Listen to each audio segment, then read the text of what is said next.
Jumpa lagi teman-teman sekalian, follower yang setia di Instagram, di YouTube. Kali ini topik yang ringan-ringan, yaitu walaupun tidak terlalu complicated, tapi sering ditanyakan oleh para follower, yaitu defisiensi vitamin D dan rambut rontok. Vitamin D deficiency and hair loss. Oke, mari kita mulai. Jadi sudah banyak bukti-bukti yang menunjukkan pentingnya vitamin D dan vitamin D reseptor dalam regulasi tentang kesehatan folikel rambut, hair follicles ya.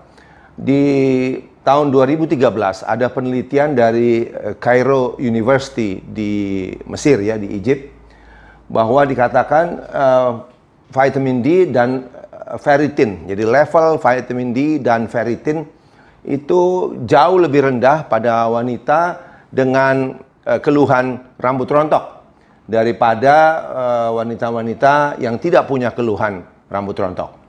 Ferritin ini sebagai informasi adalah suatu ukuran daripada level besi, iron ya, di dalam darah.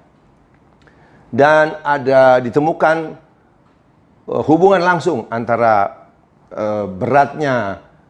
kondisi beratnya rambut rontok dengan defisiensi vitamin D dan ferritin ya. Jadi makin rendah level vitamin D dan ferritin, maka rambut rontoknya juga makin parah. Ditemukan bahwa kadar vitamin D yang kurang dari 27 nanogram per mililiter atau sama dengan 67,9 nanomol per liter, karena masih ada yang pakai satuan nanomol ya, berhubungan dengan rambut rontok yang berat ya. Tahun 2002 ada penelitian dari UCSF, University of California in San Francisco. Jadi ternyata kalau tidak didapatkan vitamin D reseptor, yaitu berarti juga action daripada vitamin D tidak ada. Hal ini akan mengarah kepada terjadinya hair loss atau bahasa medisnya adalah alopecia, ya, alopecia. Dan ini percobaan pada tikus ya. Jadi pada percobaan ini ternyata rambut rontok itu terjadi 3 bulan setelah kelahiran, dan kemudian secara bertahap akan memburuk menjadi total hair loss. Jadi rambut rontok berat sekali pada usia 8 bulan pada tikus-tikus yang kurang, yang defisien vitamin D ini. Jadi pertanyaannya, apakah vitamin D ini bisa mengobati alopecia, jadi rambut rontok pada manusia? Jadi ada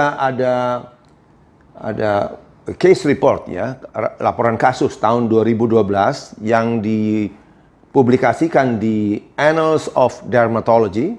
Jadi jurnalnya spesialis kulit ya. Itu dari Chung Ang University dari Seoul, Korea, yang berhasil dengan sukses mengobati alopecia pada anak laki-laki berusia 7 tahun. Dan mereka menggunakan calcipotriene. Calcipotriene 50 mikrogram per mililiter. Ini adalah preparat analog vitamin D ya. Dan di mana preparat ini dipakai selama pada kulit yang rambutnya rontok setiap hari selama 3 bulan. Kemudian ternyata terjadi complete hair regrowth. Jadi pertumbuhan rambut yang komplit ya terjadi pada daerah yang sebelumnya tidak ada rambutnya setelah 3 bulan. Kemudian juga dilanjutkan dengan penelitian punch biopsi. Jadi dilakukan biopsi yang dimana dilakukan 2 kali. Yang pertama adalah sebelum mendapat treatment itu, di mana ditunjukkan bahwa memang pada folikel rambutnya itu terdapat kekurangan dari VDR, vitamin D receptor. Kemudian punch biopsinya diulangi lagi setelah 3 bulan memakai preparat itu. Ternyata menunjukkan adanya vitamin D receptor di folikel rambutnya. Dan dinyatakan dalam laporan ini bahwa tidak terjadi relapse, tidak terjadi rambutnya rontok lagi ya setelah diawasi selama 6 bulan kemudian. Jadi itu penjelasan singkat mengenai rambut rontok, hair loss yang banyak juga diderita oleh pasien-pasien follower saya. Jadi pesan saya adalah gampang sekali, karena jangan sampai teman-teman sekalian bingung ya, karena sudah ke dokter macam-macam kok tidak sembuh-sembuh ini gejala rambut rontoknya. Coba perhatikan kadar darah vitamin D Anda.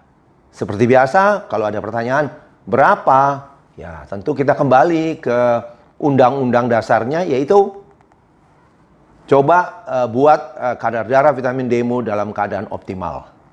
Optimal itu berapa? Sekali lagi saya ulang, tergantung kriterianya, tetapi kriteria yang paling moderat itu adalah dari Vitamin D Council USA, di mana mengatakan harus high normal, 80 sampai 100. Tetapi kalau Anda mau lebih radikal, kriteria dari Dr. Judson Sommerfield dari Texas, USA adalah optimal blood level should be 100 to 140 nanogram per mil. Jadi 100 sampai 140 nanogram per mililiter. Demikian, semoga ada manfaatnya. Terima kasih.